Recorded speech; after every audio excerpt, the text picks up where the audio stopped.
They say every day is for the thief, one day for the owner of the house. But ICPC, the Anti-Corruption Commission, has reversed the role. It is now every day for the owner of the house. If you're involved in bribery, over-invoicing, or any shady deal, the day of reckoning has come. ICPC, the Anti-Corruption Commission, is watching you. If you're reported for any corrupt practice, you'll be investigated, prosecuted, and punished. Corruption is harmful to our nation. Join the campaign against it by reporting any corrupt practice to ICPC, the Anti-Corruption Commission. Let we join hands with ICPC, make them better. Let's make Nigeria great again. ICPC, they watch you. One hand for corruption. Break the chain of corruption now. Don't give, don't take. This message is brought to you by ICPC. The recovery and repatriation of Africa's stolen assets from across the globe was the main focus of discussions as ICPC commemorated the 2019 African Union Anti-Corruption Day. The celebration, which was organized in collaboration with the Presidential Advisory Committee Against Corruption (PACAC), Center for Democracy and Development, and Pan-African Strategic and Policy Research Group, had the theme towards a common African position on asset recovery. Welcome to Corruption Must Go, ICPC's weekly television program. Our focus for today shall be the 2019 AU Anti-Corruption Day celebration. I am Murna Barnabas Atiai, but first, Ruth Awadi is standing by with reports on anti-corruption.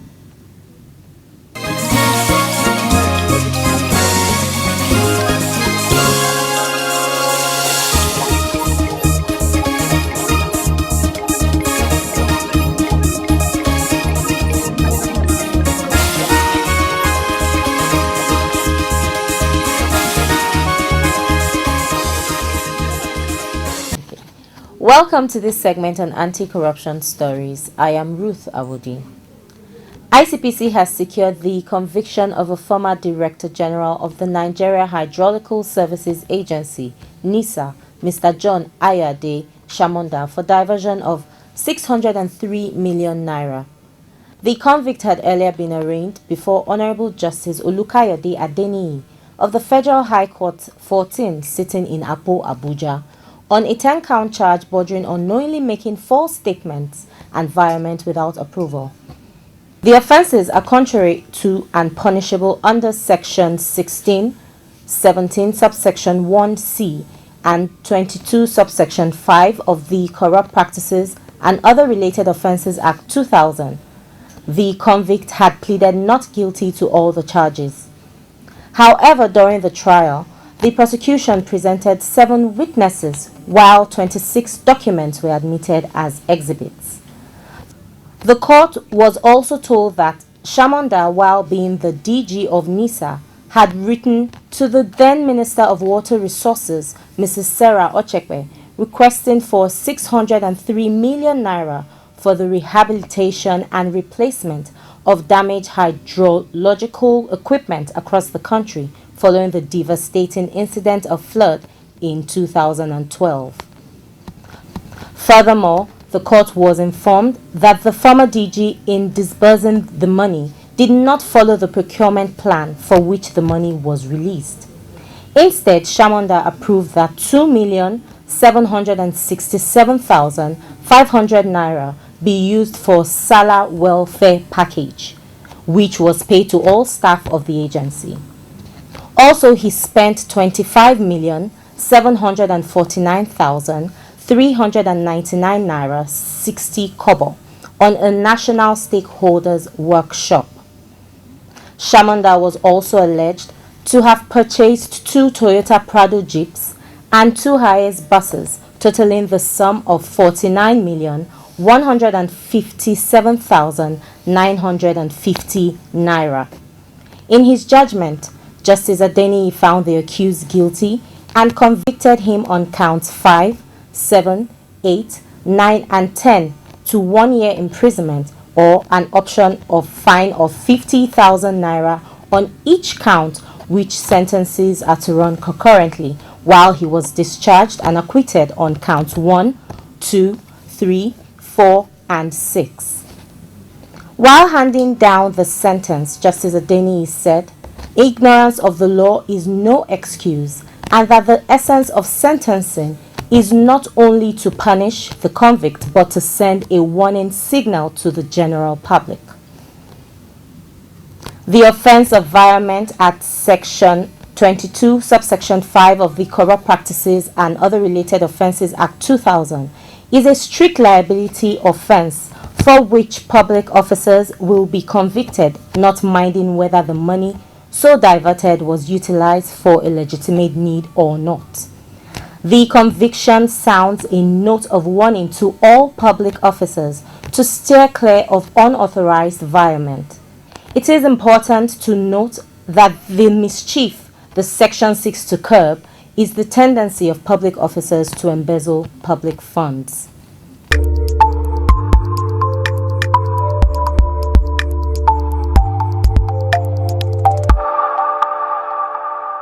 In another development, ICPC's quest for a vibrant and effective young force in its campaign against corruption may receive a boost as a non-governmental organization, Connected Development Code, has offered to partner with the Commission to mobilize youths in tertiary institutions against corruption in Nigeria. Code, during a courtesy visit to the chairman of the Commission, Professor Bolaji Owasonye, at the Commission's headquarters recently, has also offered to help ICPC in its constituency projects tracking initiative to ensure quality project delivery to citizens of Nigeria.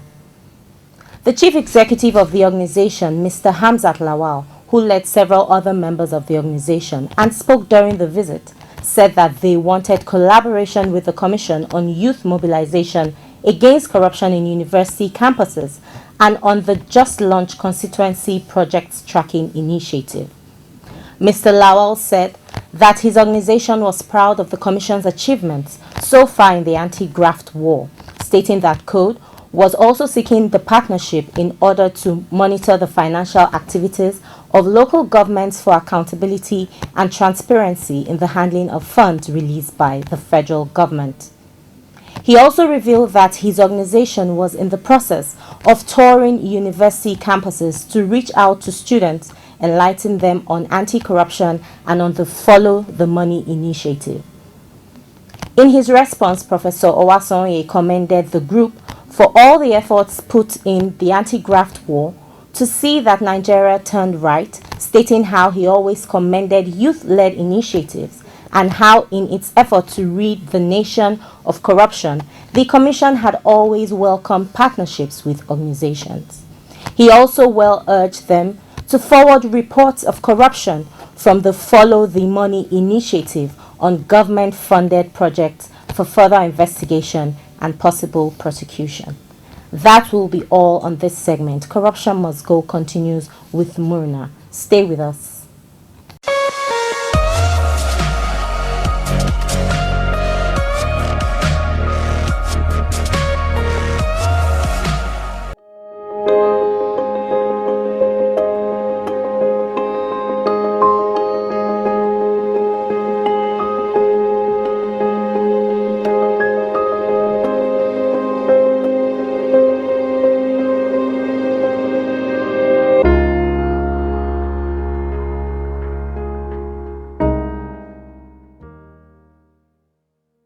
If you're just tuning in, this is Corruption Must Go. Delivering a welcome remark during an event marking the day in Abuja, the ICPC chairman, Professor Bolaji Owasonye, who was represented by a board member of the commission, Mr. Obiora Igwedibia, revealed that Africa loses an estimated $90 billion annually through illicit financial outflows. Indeed, a report of the high-level panel on illicit financial flows from Africa, chaired by the former South African President, Thabo Mbeki, in 2015, put the amount of money leaving Africa through illicit flow at a staggering sum of $50 billion United States dollars annually. President Muhammadu Buhari, GCFR, added that this is more than 3 times the U.S. overseas development assistance to Africa. Sadly, the flow is now estimated at 90 billion United States dollars and is still growing and growing and growing. Professor Owasonye also spoke on the importance of recovering stolen wealth, saying that the weak and the vulnerable were the worst hit victims of this crime of corruption. It is our belief as a nation that effort geared towards recovery of identified stolen wealth will be transformational for our continent, because millions of Africans suffering denial of basic social services and lack of infrastructures such as hospitals, schools, water, and employment will receive succor as stolen assets are recovered. The Solicitor General of the Federation and Permanent Secretary, Ministry of Justice, Mr. Dayo Akpata, who represented the Vice President, Professor Yemi Osinbajo, also lent credence to the fact that corruption mostly affects the downtrodden, the less privileged, and the poor. The menace of corruption on African continent is endemic, as it negatively affects all aspects of people's life. And those who suffer most are the vulnerable, the downtrodden, the less privileged, the poor, and the marginalized. Despite the fact that AU have undertaken various commendable regulatory instruments and established different institutions to combat corruption in Africa, the ugly trend continues unabated. Corruption not in my country. What is wrong with you? Man saying no. Tell them I drew for more than 1 hour. Ìyá mi, ọ̀rọ̀ yín náà ni mò ń ṣe. Ọ̀rọ̀ yín náà ni mò ń ṣe. Ká kúrò fún Ọlọ́run. Ká satisfy yín níbi ọ̀rọ̀ yín náà ni mò ń ṣe. Ẹ wo jẹ́ ká lọ jàre ká kúrò nbí báyìí. Ẹ jọ̀ọ́ ẹ má bínú. Hello ọ̀gá. Màá dọ́dọ̀ yín lẹ́sẹ̀ yín. I assure you 5 minutes. Màá dọ́dọ̀ yín. Ẹ gbà bẹ́ẹ̀. You are deceiving another customer just like you deceived us. The same way he deceived us. Eh? Why? Ètò ní iṣẹ́ yìí. Bó o bá kúrò ò lè jẹun, ò lè jẹun. Bó o bá kúrò ò lè jẹun ìyá mi. Bó o bá kúrò ò lè jẹun. Workshop mi lélẹ́yìí. Ibi tí èèyàn bá ti ń ṣe ló ti ń jẹ. Ìyẹn ló ń pè ní workshop. Ibi tó bá ti ń work ni kó má ti shop. You cannot base your business on lies. Koda now, it is corruption and it cannot work. Not in my country. Stop corruption now. Corruption not in my country. The AU Anti-Corruption Day celebration has become imperative because of the negative impact of corruption on the continent's socio-economic and political development. Various stakeholders who spoke on the event emphasized the need for Africa to focus attention on assets recovery and return. I'm hearing for the first time that of such allegation, because you will find out that there are every fund that has been recovered, the rules and regulations binding the disbursement of it.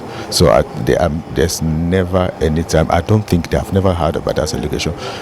You are likely going to hear anything, but it's all such information or allegation need to be proved, need to be investigated before you even suggest any such thing. So I'm not aware, and I don't think I've heard about it that say any relooting the loot.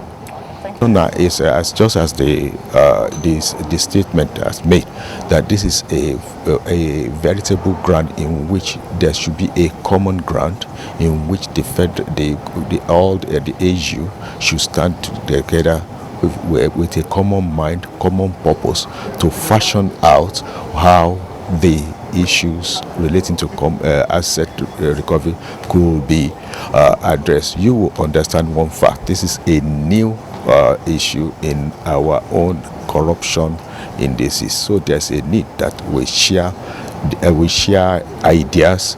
What is applicable in some states might not be applicable, but when we have a common ground, we can always share it, and for the benefit of the Africa as a whole. This recovery is crucial to our development because a lot of our assets have been looted, taken out of the country in some cases, or simply put in banks and other, but basically depriving the country of access to those assets for the purpose of our development. It has affected us, negatively. So the more we recover, the more capacity the government has for delivering good governance. Now, the loot is recovered, not only recovered, it is now made part of the budget. Annually, it goes into the budget and then assigned to social investment program for those items that I listed in my speech. Yes. Thank you very much. You're welcome. The UNCAC, the United Nations Convention Against Corruption, is extremely clear. It says that asset recovery are potential revenues of countries of origin where the assets come from, and assets should be unconditionally returned to Africa, and that's a position of the international community, the civil society, and all experts on this subject. So, if possible, there should be no conditions attached to assets that are frozen in foreign jurisdictions. However, we recognize the problems. In some jurisdictions there is very weak rule of law, in some jurisdictions there are very weak institutions. This is not the case in Nigeria. In Nigeria, I think we have strong institutions, we have strong systems, but still legislative and policy framework has to be in place as well. And we have seen in recent years, for example, the Sani Abacha return 322 million are a sign that the international community also trusts in the institutional and to some extent the legal framework in Nigeria. But I think we still have to recognize that there are some issues. For example, the Proceeds of Crime Act, we all know that this is still a crucial piece of pending legislation, and we just hope that this will be passed, and I'm sure that many billions of dollars will actually follow back to Nigeria. Let me draw your attention to settlement. Settlement has come to be one of the critical ways American governments are using to recover assets without the need to prosecute or without the need to go through the route of criminal prosecution. And sanctions, again, finance sanctions, is one of the best ways through which assets can be recovered. You will see that Americans, they investigate you and they confront you with, among us, solid evidence of what you have done. Most times, the multinational don't even challenge American government. The bank, just recently HSBC was fined in hundreds of millions of dollars. So if Nigeria can leverage on fines and sanctions, we would recover a whole lot of money. And when it has to cover, when we are talking about the legal regime, virtually all anti-corruption law we have in Nigeria contain one provision or the other dealing with sanctions. It's not as if we need to enact separate law on sanctions. All laws, all legislations in Nigeria that deals with anti-corruption, they contain one sanctions or the other. It's just for the relevant agency to activate that sanctions when the need arises and put it into use to recover assets. It's one of the quickest ways.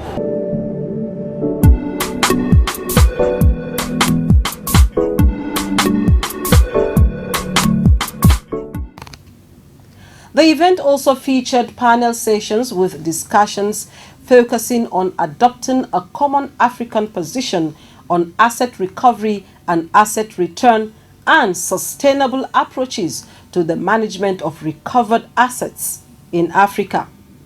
How do we discuss the issue of assets is unknown to this organization? In our declaration form, they say, list the assets you have. How do you acquire them? Even you have to give us the value of those assets. By the time you did this, and they want to recover, maybe you are charged before a court or anywhere. It's simple to get hold of it through this declaration. But why is not there? Now, one of the panelists also mentioned that they are going to organize a stakeholders workshop, this and that. He mentioned EFCC, ICPC, and stop there. So how do we take this in? We are not competing for supremacy. We are supposed to work like in a watertight compartment. We should serve as close to one another. It is highly recommended that countries should have a separate account to manage process of crime.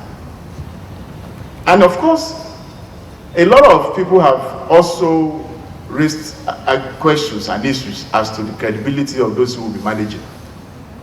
And that's why the issue of accountability also comes in. The issue of transparency comes in. And when we are talking about accountability and transparency, it also involves a lot of bringing a lot of stakeholders together, so that when we want to do this, we involve the civil societies, community-based organizations, and other agencies of government working together to form a stakeholders body, so that everybody is involved in the process of this implementation. We are talking about an organization or a body to manage the proceeds of crime. I want to ask what ANCON's position is in the POCA, in the proceeds of crime bill, because I know Assets Management Corporation of Nigeria, the ANCON, is also involved in this process. Thank you. We would be able to recover those assets that have been that are out there and that have not been recovered. So it is very key that at the point at the law enforcement and ACAs, we ensure that capacities are built to ensure that those assets we're able to recover the assets. And I also feel that it is important also, secondly, that information sharing across agencies is very key. Cooperation, roundtable discussions, competition is all over the place. Mr. David said so much about that. We fight over things that we all have one common goal, and we should face it in a very holistic manner so that we are able to nip all these issues at the bud, and not, excuse me for my language, but it is very key that we go to the root cause of all these issues. We know that money has a lot to do with all crimes, so it is important that we get to the root cause, so that way we are able to deter people that are even committing those crimes not to go ahead, and then ensuring that their proceeds are taken away from them. And that way it will deter people from even committing those crimes, and then we'll be able to also put in place the preventive measures. To round up, the issues, I feel compelled to speak about this. The issues of interagency synergy that have been raised here, they are noted, they are quite germane, and they are noted. And we can only assure you going forward that we will work at these issues at interagency level for us to have a much more collaborative working environment. So we are living here with that assurance that all of the agencies in this terrain will continue to work together for us to have a better working environment.